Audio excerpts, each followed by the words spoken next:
नमस्कार। एचपीआरसी के upcoming exams के लिए हमने जनरल अवेयरनेस की अलग से एक सीरीज़ चलाई है जिसमें हम 35 क्वेश्चंस जो हैं वो डिस्कस करते हैं। और इसी सीरीज़ का ये पार्ट 4 आज हम डिस्कस करेंगे। इससे पहले 3 पार्ट डिस्कस हो चुके हैं। हर एक पार्ट में हमने टारगेट रखा था कि 500 लाइक जैसे ही पूरे हो जाएंगे नेक्स्ट पार्ट जो है हम अपलोड कर देंगे या डिस्कस करेंगे। वैसा ही टारगेट हम इस सेशन में भी रखते हैं कि अगर 500 लाइक पूरे हो जाते हैं तो हम अगला पार्ट जो है वो डिस्कस करेंगे। फिलहाल हम क्वेश्चन नंबर 1 से जो है डिस्कशन को स्टार्ट करेंगे। जितने भी क्वेश्चन इस सीरीज़ में यहाँ पर हम डिस्कस करेंगे वो सारे के सारे लेटेस्ट पैटर्न ही जो है वो डिस्कस करेंगे जैसे एचपीआरसी पूछता रहता है। क्वेश्चन नंबर 1 से डिस्कशन को स्टार्ट करते हैं। बोलते हैं according to economic survey 2025-26 what percentage of bank branches in Himachal Pradesh are located in rural areas. तो ऑब्वियसली यहाँ पर हिमाचल प्रदेश के इकोनॉमिक सर्वे की ही बात की जा रही है कि 2025-26 का जो आर्थिक सर्वेक्षण है उसके अकॉर्डिंग जो है वो हिमाचल प्रदेश में जो है वो बोलते हैं बैंक शाखाओं का कितना प्रतिशत ग्रामीण क्षेत्रों में जो है वो स्थित है। अगर हम रूरल एरियाज में बात करते हैं कि कितनी परसेंट बैंक ब्रांचेज जो है वो हैं, तो रूरल एरियाज में जो है वो लगभग 76% बैंक ब्रांचेज जो है वो आती हैं। ऑप्शन सी इसका जो है वो सही आंसर हो जाएगा। अब देखिए, अगर हम बैंक ब्रांचेज की बात कर रहे हैं, हिमाचल प्रदेश में बैंकिंग सिस्टम की बात कर रहे हैं, तो हिमाचल प्रदेश में 2378 बैंक टोटल जो है वो हैं या फिर बैंक ब्रांचेज जो हैं वो टोटल हैं, जिनमें से 76% बैंक ब्रांचेज जो हैं वो कहाँ पर हैं, वो रूरल एरियाज़ में हैं। हिमाचल प्रदेश में जो लीड बैंक की रिस्पॉन्सिबिलिटी है वो पंजाब नेशनल बैंक के पास है। Punjab national bank, state bank of India और यूको बैंक के पास जो है, ये बैंक जो है वो लीड बैंक यहाँ के जो है वो हैं। अगर हम बात करते हैं कि किस बैंक की कितनी ब्रांचेज हैं, आउट ऑफ 2378 है जो रूरल एरियाज़ में ब्रांचेज आती हैं, उनमें से 1799 ब्रांचेज जो हैं वो रूरल एरियाज़ में जो है वो आती हैं। अर्बन एरियाज़ में अगर हम बात करते हैं, अर्बन या फिर सेमी अर्बन एरियाज़ में अगर हम बात करते हैं तो 469 बैंक ब्रांचेज आती हैं। और आरबीआई के द्वारा शिमला को जो है वो अर्बन सेंटर बताया गया है, तो आरबीआई का ये जो शिमला अर्बन सेंटर है यहाँ पर जो है वो 110 टोटल ब्रांचेज जो हैं वो आती हैं। ठीक है, तो इस हिसाब से ये टोटल 2378 ब्रांचेज जो हैं वो बैंक की बनती हैं। इतना आप ध्यान रखेंगे। अगला क्वेश्चन बोलते हैं, यहाँ पे बोलते हैं according to economic survey 2025-26 in Himachal Pradesh urban inflation nearly touched zero during which period in 2025। तो बोलते हैं कि आर्थिक सर्वेक्षण 2025-26 के अनुसार बोलते हैं यहाँ पर बोलते हैं कि 2025 में किस अवधि के दौरान जो शहरी मुद्रास्फीति थी लगभग शून्य हो गई थी। ठीक है, अर्बन इन्फ्लेशन की यहाँ पर बात की जा रही है कि अर्बन इन्फ्लेशन जो है वो फिलहाल जो है वो जीरो हो गई थी। ये किस सेशन के दौरान या फिर किस पीरियड के दौरान ऐसा हुआ था, तो ये अक्टूबर से नवंबर का जो पीरियड था उसके दौरान जो है ये ऐसा हुआ था। कौन सा? अक्टूबर से नवंबर का जो पीरियड था। ऑप्शन डी जो है वो सही आंसर हो जाएगा। हिमाचल प्रदेश में जो है वो बोलते हैं जो शार्प इन्फ्लेशन देखने को मिली। शार्प इन्फ्लेशन मॉडरेशन जो है वो सितंबर 2025 के बाद देखने को मिली। अर्बन इन्फ्लेशन में अगर हम बात करते हैं, ये इसने लगभग जीरो को टच किया अक्टूबर से नवंबर 2025 के बीच में। तो इस पीरियड को आप ध्यान रखना, इसके ऊपर इतना क्वेश्चन बन सकता है। अगला क्वेश्चन देखिए क्या बोलते हैं in Himachal Pradesh the modular employable skill MES scheme is relative to. तो यहाँ पर एम्प्लॉयबल स्किल मतलब एम्प्लॉयज़ को रोजगार देने की बात हो रही है। तो इस तरह की स्कीम जो है वो कहाँ पर, ये वोकेशनल ट्रेनिंग के लिए जो है वो चलाई है। जो वोकेशनल ट्रेनिंग दी जाएगी उसके लिए जो है ये मॉड्यूलर एम्प्लॉयबल स्किल स्कीम जो है वो चलाई गई है। इससे संबंधित जो है ये स्किल है। तो इसके बारे में इतना आप यहाँ से इंपॉर्टेंट ध्यान रखें। आगे बोलते हैं which is the lowest altitude region of Himachal Pradesh. ऐसा क्वेश्चन हमने पहले भी पढ़ा है। तो बोलते हैं कि लोवेस्ट एल्टीट्यूड रीजन जो है वो हिमाचल प्रदेश का कौन सा है। तो इनमें से ही पता चलता है कि जैसे कि सबसे पहला ऑप्शन धौलाधार दिया गया है। तो धौलाधार तो आपको पता है हाईएस्ट रेंजेज आती हैं, बर्फ़ से भी ढकी रहती हैं ये।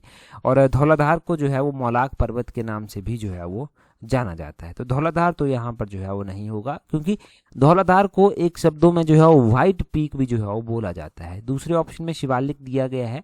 शिवालिक को जो है वो आउटर मोस्ट रेंज बोला जाता है, मानक पर्वत के नाम से ये जानी जाती है। और 350 मीटर से 1500 मीटर के बीच में जो है ये जो रेंज है ये वेरी जो है वो करती है।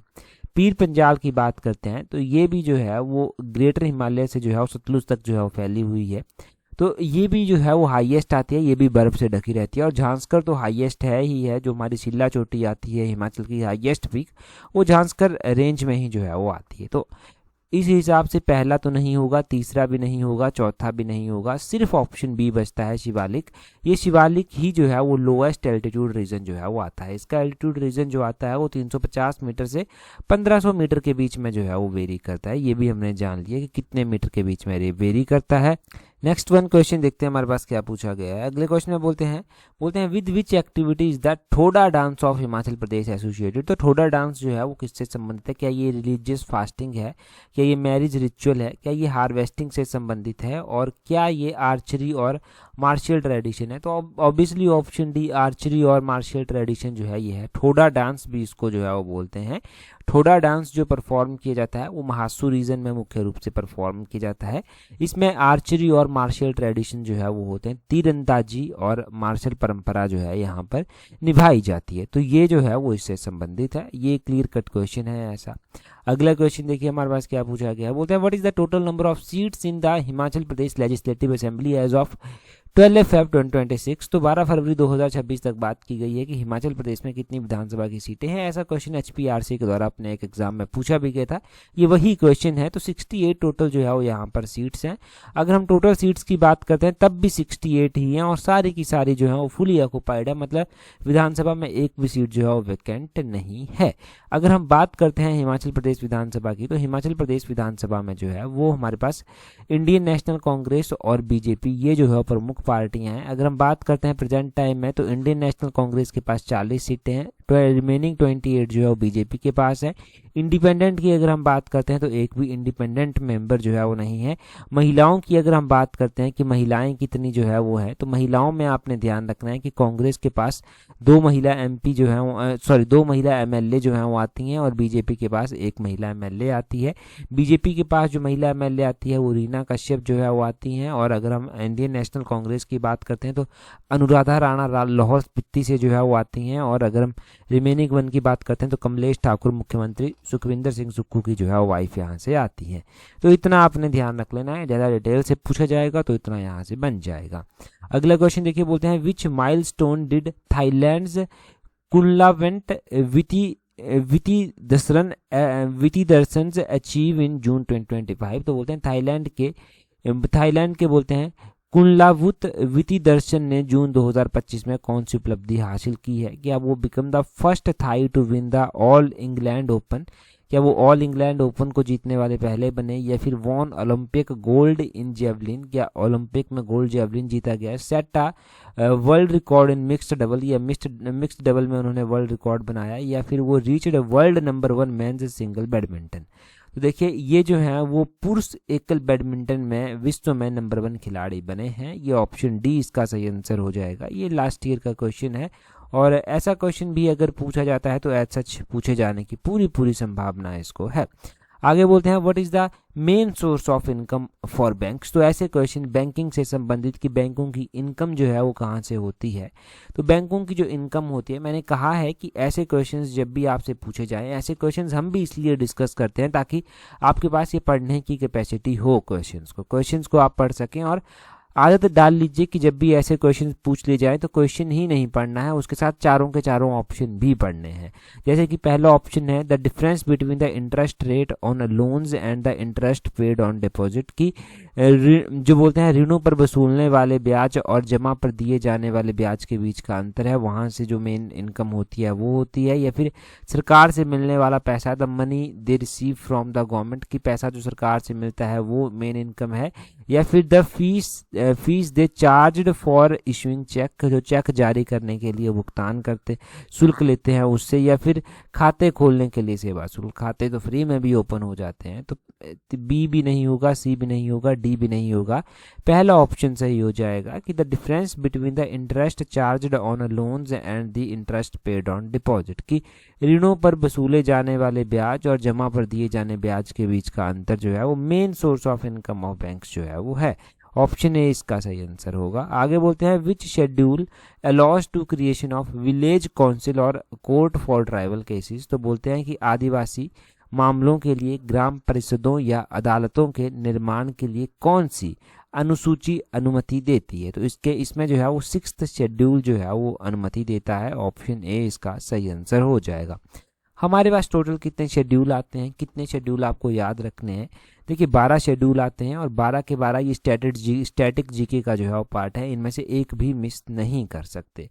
ये सिंपल टर्म में बोला जाए तो ये 12 के 12 ही याद जो है वो आपको रखने पड़ेंगे कि हमारे पास जो 12 शेड्यूल आते हैं वो किस किस की बात करते हैं, किस किस मैटर के साथ वो डील करते हैं। इंपॉर्टेंट वन या जैसे यहाँ पर 5th शेड्यूल दिया गया है, 10th शेड्यूल दिया गया है, 7th शेड्यूल दिया गया है, इनकी बात जो है हम कर लेते हैं।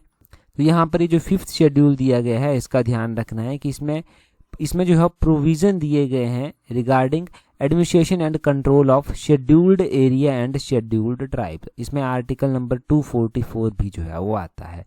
10th शेड्यूल की बात करते हैं, ये तो बहुत ही इंपॉर्टेंट है। इसमें जो है 10th शेड्यूल में जो है किसकी बात जो है वो की गई है, इसमें disqualification of member of parliament and state legislatures की जो है वो बात की गई है, मतलब एंटी डिफेक्शन लॉ की इसमें जो है वो बात की गई है। बोलते हैं ये शेड्यूल जो ऐड किया गया था ये 52nd कॉन्स्टिट्यूशनल अमेंडमेंट से जो है वो ऐड किया गया था। ध्यान रखना है यहाँ पर 52nd constitutional amendment.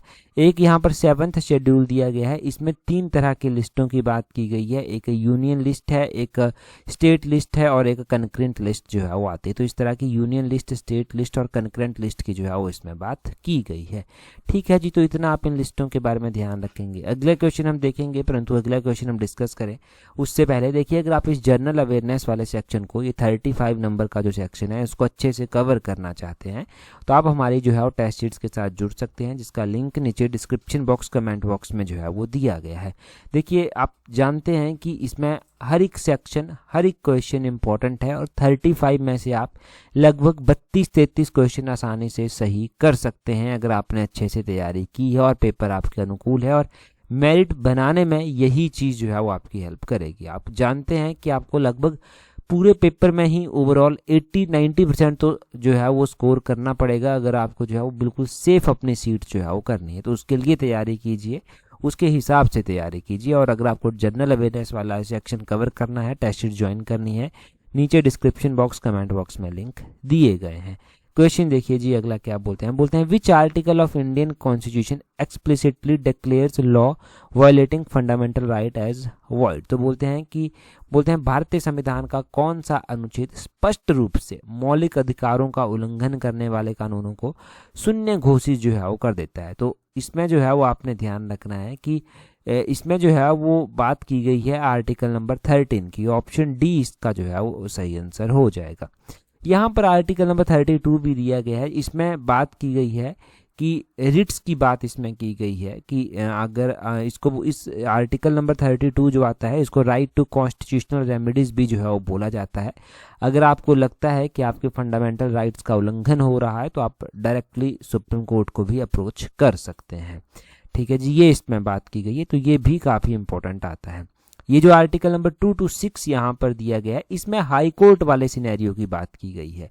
Power of high court to issue writs, तो हाई कोर्ट जो इशू रिट कर सकता है उसकी बात इसमें आर्टिकल 2 to 6 में जो है वो की गई है। तो ये ध्यान रखना है। यहाँ पर आर्टिकल नंबर 143 दिया गया है। ये आर्टिकल नंबर 143 बात करता है power of president to consult supreme court, यानी कि जो प्रेसिडेंट है उनके पास ये भी पावर है कि वो सुप्रीम कोर्ट के साथ भी कंसल्ट कर सकते हैं किसी मामले में अगर उनको लगता है कि ज़रूरत है। हाँ, प्रेसिडेंट को तभी कोई सलाह दे सकता है अगर उनको लगता है कि उनको जो है उस मामले में सलाह चाहिए। ठीक है, अगला क्वेश्चन देखिए क्या बोलते हैं यहाँ पर which of the following regions in India is known for 16 forest. तो बोलते हैं कि भारत का कौन सा क्षेत्र 16 वनों के लिए जाना जाता है। तो 16 फॉरेस्ट के लिए जो है वो वेस्टर्न घाट को जो है वो जानते हैं। वेस्टर्न घाट, इसका ऑप्शन डी जो है वो सही आंसर हो जाएगा। ठीक है, वेस्टर्न घाट को जानते हैं। वेस्टर्न घाट के बारे में एक क्वेश्चन जो ज़्यादा बार पूछा गया है वो हाईएस्ट पीक वेस्टर्न घाट की पूछी गई है। इसकी हाईएस्ट पीक आपने ध्यान रखनी है, अन्नामुडी जो है वो इसकी हाईएस्ट पीक जो है वो है। कौन सी? अन्नामुडी इसकी हाईएस्ट पीक जो है वो आती है। तो इसकी हाईएस्ट पीक भी आप ध्यान रखें। ये जो अन्नामुडी पीक आती है ये स्थित कहाँ पर है? ये जो है वो केरल में स्थित है और साउथ इंडिया में जब ये आती है तो इसको एब्रेस्ट ऑफ साउथ इंडिया भी जो है वो बोला जाता है। कई बार पूछ लिया जाता है कि highest peak of peninsular India, तो हाईएस्ट पीक जो पेनिनसुलर इंडिया की आती है वो अन्नामुडी ही आती है। अन्नामुडी नाम जो है वो एलिफेंट से हेड से जो है वो लिया गया है, जो हाथी का हेड होता है उससे अनामुडी नाम जो है वो लिया गया है। अगला क्वेश्चन देखिए क्या बोलते हैं, हम बोलते हैं which of the following foods should you advise to neutralise excess stomach acid. तो बोलते हैं कि स्टमक एसिड जो होता है निम्नलिखित में से कौन सा भोजन आप पेट के लिए अतिरिक्त एसिड को बेअसर करने की सलाह जो है वो देंगे। तो बेकिंग सोडा ऑप्शन ए जो है वो सही आंसर है। देखिए बेकिंग सोडा जो है वो एक स्ट्रॉन्ग जो है वो एक एंटी एसिड माना जाता है कि जब आपके पेट में आपके स्टमक में जो है वो हाइड्रोक्लोरिक एसिड जो है वो ज़्यादा हो जाता है, तो बोलते हैं उसको बेअसर करने के लिए जो है, जिससे सीने में जलन होती है, एसिड रिफ्लेक्शन जिससे होता है या फिर इंडाइजेशन हो जाता है, तो बेकिंग सोडे के इस्तेमाल का जो है वो एडवाइस जो है वो दिया जाता है। तो ये ध्यान रखना। अगला क्वेश्चन देखिए क्या बोलते हैं नेक्स्ट क्वेश्चन में। अगले क्वेश्चन में बोलते हैं which of the following is an example of chemical change. तो केमिकल चेंज के एग्जाम्पल जो है वो कौन कौन से हैं। तो ये तो बेसिक एनसीईआरटी बेस्ड क्वेश्चन है। केमिकल चेंज के एग्जाम्पल जो है वो कौन से हैं, कौन से केमिकल चेंज या फिर केमिकल रिएक्शन के एग्जाम्पल जो है वो आते हैं। यहाँ पर मेल्टिंग आइस दिया गया है, बॉइलिंग वाटर दिया गया है, बर्निंग वुड दिया गया है, कटिंग पेपर जो है वो दिया गया है। अगर हम बात यहाँ पर केमिकल चेंज की कर रहे हैं तो इनमें से जो बर्निंग वुड है ना, बर्निंग वुड जो है वो केमिकल चेंज का एग्जाम्पल जो है वो आता है। ऑप्शन सी इसका सही आंसर हो जाएगा। केमिकल चेंज के अगर एग्जाम्पल आप और भी देखेंगे तो आयरन को जो जंग लग जाता है वो भी एक केमिकल चेंज का एग्जाम्पल जो है वो आता है। अंडा जो पकाया जाता है वो भी केमिकल चेंज का एक एग्जाम्पल है। पटाखे जो आप फोड़ते हैं वो भी एक केमिकल चेंज है। बेकिंग अ केक को बेक करना भी केमिकल चेंज में जो है वो आता है। तो ये सारे जो है वो केमिकल चेंज के एग्जाम्पल जो है वो आते हैं। वैसे ही अगर हम बात कर लें दूसरी और फिजिकल चेंज की, कि फिजिकल चेंज के जो है वो क्या क्या एग्जाम्पल जो है वो आ जाते हैं। तो फिजिकल चेंज के एग्जाम्पल्स में जैसे कि बर्फ़ का पिघलना हो गया, मेल्टिंग ऑफ आइस हो गया, बॉइलिंग ऑफ वाटर हो गया, पानी उबल रहा है, ठीक है, वो हो गया। और एक कैन आप देखते हैं उसको क्रश कर दिया जाता है, वो भी एक किसी का एग्जाम्पल जो है वो आता है, ठीक है। और लकड़ी काटना जो है ये भी एक जो है वो फिजिकल चेंज का ही एग्जाम्पल आता है। फिजिकल चेंज आप समझ रहे हैं जिसमें फिजिकल फॉर्म की जो है वो बात की जा रही है, और केमिकल में जिसमें केमिकल कोई रिएक्शन टाइप में हो रहा है, वैसे वैसे एग्जाम्पल जो है वो आ जाएंगे। आगे बोलते हैं which reproductive part of flowers produces a pollen. तो बोलते हैं फूलों का कौन सा प्रजनन भाग पराग उत्पन्न करता है। तो ये जो है वो स्टेमन करता है। ऑप्शन डी इसका सही आंसर हो जाएगा। ये क्वेश्चन पूछा गया है पहले। आगे बोलते हैं which of the following caused the reactionary Swadeshi movement across India in the early 19। तो बोलते हैं कि यहाँ पर बोलते हैं 1900 के दशक में जो है वो बोलते हैं 1900 दशक की शुरुआत में पूरे भारत में प्रतिक्रियावादी स्वदेशी आंदोलन का कारण निम्नलिखित में से क्या था। देखिए अगर हम 1900 के स्टार्टिंग की ही बात करते हैं तो 1900 के स्टार्टिंग में जो है वो क्या चीज़ हुई थी। क्या भगत सिंह की डेथ हुई थी? नहीं।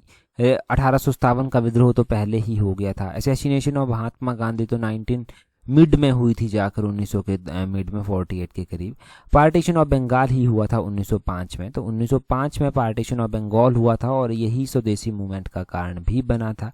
तो पार्टीशन ऑफ बंगाल आपने ध्यान रखना है कि एग्जैक्टली हुआ कब था। ये भी क्वेश्चन जो है वो बनता है कि पार्टीशन ऑफ बंगाल की एग्जैक्ट डेट जो है वो क्या है। तो एग्जैक्ट डेट भी आपने ध्यान रखनी है कि बंगाल विभाजन 6 अक्टूबर 1905 से जो है वो प्रभावी हुआ था। 6 अक्टूबर 1905 से ये प्रभावी हुआ था। अब यहाँ पर असैसिनेशन ऑफ महात्मा गांधी की बात भी जो है वो की गई है कि महात्मा गांधी का जो असैसिनेशन हुआ था वो कब हुआ था। नाथूराम गोडसे ने इनको गोली मारी थी 1948 में। जनवरी 1948 में इनको गोली जो था वो मारी गई थी। भगत सिंह की अगर हम बात करते हैं कि भगत सिंह को जो फांसी हुई थी वो कब हुई थी, 23 मार्च 1931 को इनको लाहौर सेंट्रल जेल में जो है वो फांसी की सजा दी गई थी। और वैसे ही यहाँ पर जो है वो 1857 का रिवल्ट दिया गया, ये तो आपको पता ही है। अगला क्वेश्चन हम देखेंगे, परंतु अगला क्वेश्चन हम डिस्कस करें उससे पहले अगर आप पटवारी के लिए भी तैयारी कर रहे हैं, पंचायत सेक्रेटरी के लिए भी तैयारी कर रहे हैं, तो उसमें तो सोशल साइंस के क्वेश्चन भी पूछे जाएंगे और ज़्यादा पूछे जाएंगे, वो एक अलग से सेक्शन है। तो अगर आप देखिए पटवारी और पंचायत सेक्रेटरी को उसमें अच्छे से कवर करना चाहते हैं पूरे एग्जाम को, इन दोनों एग्जाम को एक ही स्लॉट से कवर करना चाहते हैं, तो आप हमारी टेस्ट सीरीज के साथ टाइमली जुड़ सकते हैं और इन दोनों एग्जाम्स को आप एक ही स्लॉट से जो है वो तैयार कर सकते हैं। टेस्ट सीरीज का लिंक इसका भी नीचे डिस्क्रिप्शन बॉक्स कमेंट बॉक्स में दिया गया है। आगे बोलते हैं which system introduced by the British strengthen the power of landlords and created new social equalities. तो बोलते हैं कि अंग्रेजों द्वारा शुरू की गई किस प्रणाली ने जमींदारों की शक्ति जो था उसको मजबूत किया और नई सामाजिक असमानताएं जो था वो पैदा की थी। तो जमींदारी प्रथा जो ये थी।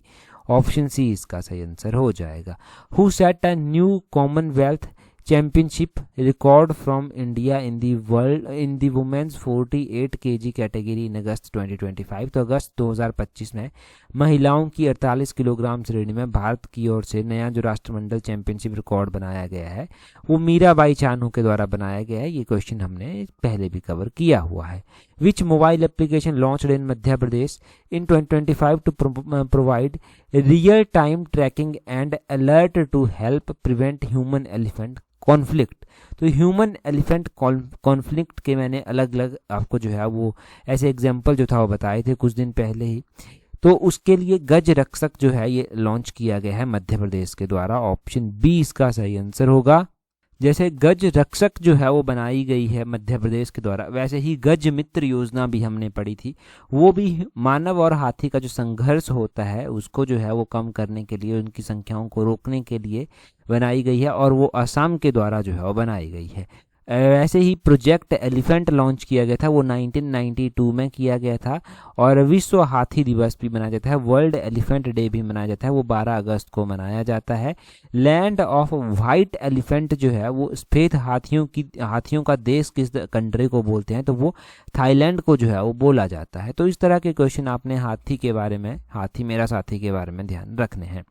आगे क्या बोलते हैं, आगे बोलते हैं Sundarban delta located in the lower reaches of the Bengal region is formed by Ganga together with which other major river. तो बोलते हैं बंगाल क्षेत्र के निचले हिस्सों में स्थित सुंदरवन डेल्टा गंगा और किस अन्य प्रमुख नदी द्वारा निर्मित होते हैं। तो गंगा और ब्रह्मपुत्र द्वारा ये निर्मित होते हैं। ऑप्शन सी इसका सही आंसर है। आगे बोलते हैं across a period in periodic table which property shows a definite increase from left to right due to increasing effective nuclear charge. तो ये जो है वो आयनाइजेशन एनर्जी होती है। बोलते हैं कि जो पीरियोडिक टेबल है उसमें जो है वो पीरियोडिक टेबल की बात की जा रही है कि आवर्त सारणी में एक आवर्त के दौरान बढ़ते प्रभावी जो न्यूक्लियर एनर्जी है, नाभिकीय आवेश है, इसके कारण कौन सा गुण बाएं से दाएं निश्चित वृद्धि दर्शाता है। तो ये आयनाइजेशन एनर्जी है। आगे बोलते हैं during financial year 2024-25 India achieved remarkable milestone in its defence sector. What was the approximate value of defence export. तो अगर आपको ध्यान है तो ये भी 4-5 दिन पहले हमने डिस्कस किया था। 23,600 करोड़ इसका जो है वो एक्सपेंडिचर है। आगे बोलते हैं which political party remained in uninterrupted power in West Bengal for 34 years. तो वेस्ट बंगाल में जो है जो Communist Party of India Marxist है वो जो है वो अनइंटरप्टेड 34 ईयर्स के लिए रही थी। और जो अभी वहाँ पर पार्टी रूल कर रही है वो बीजेपी कर रही है। ममता बनर्जी की जो पार्टी थी वो टीएमसी उनकी पार्टी थी। अगला क्वेश्चन देखिए, बोलते हैं which is mosquito borne disease. तो इनमें से मॉस्किटो बॉर्न डिजीज जो है वो कौन सी है। तो डेंगू फीवर जो इनमें से आता है ये जो है वो एक मॉस्किटो मच्छर जनित बीमारी जो है वो आती है। मॉस्किटो बॉर्न डिजीज जो है ये आती है। आगे हमारे पास हिंदी के क्वेश्चन चलते हैं। पलक लगना मुहावरे का अर्थ क्या होता है। क्या नींद आ जाना, बहुत तंग करना, सहारा लेना या फिर शर्मिंदा होना। तो ऑब्वियसली नींद आ जाना पलक लगना मुहावरे का अर्थ है। आंख लग जाना भी बोल देते हैं। और अगर आप तैयारी जूनियर ऑफिस असिस्टेंट के एग्जाम के लिए कर रहे हैं, इसके ऑफिशियल सिलेबस के अकॉर्डिंग टेस्ट सीरीज प्रैक्टिस करना चाहते हैं तो टेस्ट सीरीज का लिंक नीचे डिस्क्रिप्शन बॉक्स कमेंट बॉक्स में दिया गया है, वहां से ज्वाइन कर लेना। आगे बोलते हैं, इस क्वेश्चन को रहने दीजिए। आगे अगला क्वेश्चन देखिए क्या बोलते हैं। बोलते हैं खोदा पहाड़ निकली चुहिया लकोक्ति का सही अर्थ क्या है। तो इसका सही अर्थ होगा, बोलते हैं कि परिश्रम बहुत ज़्यादा और लाभ बहुत ही थोड़ा सा। मतलब पहाड़ खोदने के लिए परिश्रम तो बहुत ज़्यादा किया परंतु जो नीचे निकला वो बहुत कम था, वो अपेक्षा के अनुकूल नहीं था। मोहन डैश कलम डैश बहुत सुंदर पत्र लिखा, रिक्त स्थान की आपूर्ति कीजिए। तो मोहन ने कलम के साथ या फिर कलम से, तो मोहन ने कलम से बहुत सुंदर पत्र लिखा, तो कलम से हो जाएगा, ने और से ये दो चीजें हो जाएंगी। Choose the correct article. बोलते हैं nowadays dash focus of advertising is increasingly seen as the delicate topic. तो बोलते हैं nowadays the focus, the यहाँ पर हो जाएगा ऑप्शन बी इसका जो है वो सही आंसर है। Select the most appropriate option to substitute the underline segment. तो यहाँ पर देखिए बोला गया है by accepting the demand of the employees he completed 2 task with 1 action. मतलब उसने जो है वो बोलते हैं कि एम्प्लॉइज की बात मानकर जो है वो एक्सेप्ट कर जो है वो कंप्लीटेड 2 टास्क विद 1 एक्शन। बोलते हैं kept his mouth shut and eyes open, ये तो गलत हो जाएगा। किल्ड 2 बर्ड्स विद 1 स्टोन, ये हो जाएगा कि बोलते हैं ना कि एक ही तीर से 2 निशाने लगा दिए, बस ये वही मतलब है। किल्ड 2 बर्ड्स विद 1 स्टोन जो है वो हो जाएगा। आगे बोलते हैं select the most appropriate adjective to fill in the blank. तो यहाँ पर बोलते हैं Aasna wore a dash dress for the school function and everyone appreciate her choice. तो बोलते हैं Aasna wore a bright dress, bright यहाँ पर हो जाएगा ऑप्शन सी इसका सही आंसर है, ब्राइट ड्रेस इसका हो जाएगा। आगे दिए गए हैं हमारे पास रीजनिंग के क्वेश्चन, तो पीडीएफ में मैं आपको प्रोवाइड करवा दूंगा रीजनिंग के क्वेश्चन, वहां से आप प्रैक्टिस कर लेना। बहुत ज़्यादा टफ यहाँ पर नहीं आते, रीजनिंग के क्वेश्चन आसान आते हैं। फिर भी किसी को कोई दिक्कत लगेगी तो आप हमारे साथ संपर्क करना, आपको हर एक क्वेश्चन सॉल्व कर दिया जाएगा। यहाँ पर नेक्स्ट क्वेश्चन में देखिए बोलते हैं what was the multi dimensional poverty index score for Himachal Pradesh in the year 2019 2021। तो बोलते हैं 2019 से 2021 के बीच में हिमाचल प्रदेश का जो बहुआयामी गरीबी सूचकांक है वो स्कोर क्या था। ये क्वेश्चन मैंने इस जनरल अवेयरनेस वाली टेस्ट सीरीज में इससे पिछले पार्ट में आपको बताया था, पहला ही क्वेश्चन हमने वहां पर डिस्कस किया था। और एमपीआई के ऊपर मल्टी पॉवर्टी इंडेक्स के ऊपर 2-3 क्वेश्चन पूछे जा चुके हैं, वो हम ऑलरेडी डिस्कस कर चुके हैं। तो अभी आप जल्दी से कमेंट कर अपना आंसर बताएंगे। टेलीग्राम पर अगर आपने ज्वाइन नहीं किया है तो टेलीग्राम पर ज्वाइन करने के लिए अपने टेलीग्राम से @allexam31 करके सर्च करना, आपको हमारा टेलीग्राम चैनल मिल जाएगा। आज की इस वीडियो में इतना ही है। That's all for today. Thank you very much for watching and listening it very patiently.